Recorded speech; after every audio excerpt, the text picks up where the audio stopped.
MSFിൻ്റെ national president Ahmed ഷാജുക്കയാണ് നമ്മുടെ ഒപ്പം ഉള്ളത്. വ്യത്യസ്തമായ സെക്ഷനുകളിൽ ഇന്ന് നടന്നിട്ടുള്ള പരിപാടിയിൽ എന്താണ് ഈ ഒരു വൈവിധ്യമാർന്ന ഈ ഒരു ഇതിനെക്കുറിച്ച് പറയാനുള്ളത്?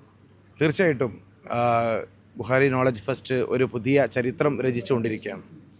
ഞാനൊരു കൊണ്ടോട്ടിക്കാരൻ എന്ന നിലയിൽ തന്നെ ഒരു അഭിമാനിക്കാവുന്ന ഒരു സന്ദർഭം കൂടിയാണ്. വളരെ മികച്ച രീതിയിലാണ് വ്യത്യസ്ത സെഷനുകളായി ഇന്ന് കാലഘട്ടത്തിന് ആവശ്യമായിട്ടുള്ള എല്ലാ കാര്യത്തെക്കുറിച്ചും വളരെ കൃത്യമായ ഒരു ചർച്ചയാണ് ഇവിടെ നടന്നിട്ടുള്ളത്.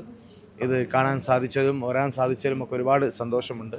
ബുഹാരി അത് കഴിഞ്ഞ കുറേ വർഷങ്ങളായി അത് വളരെ കൃത്യമായി ഇത്തരത്തിലുള്ള ഫെസ്റ്റിവലൊക്കെ നടത്തി സമൂഹത്തിൽ വളരെ നല്ല രീതിയിൽ ഇടപെടുന്ന ഒരു സ്ഥാപനമാണ്. അതിൻ്റെ കീഴിൽ വളരെ നല്ല രീതിയിലാണ് ഈ നോളജ് ഫെസ്റ്റ് നടക്കുന്നതായിട്ട് അറിഞ്ഞു. വ്യത്യസ്തമായ സെഷനുകളിൽ കാലഘട്ടത്തിന് ആവശ്യമായിട്ടുള്ള എല്ലാ കാര്യങ്ങളെക്കുറിച്ചുള്ള കൃത്യമായിട്ടുള്ള ഒരു അവലോകനം ഇവിടെ നടന്നു എന്ന് അറിഞ്ഞതിൽ വളരെ സന്തോഷം.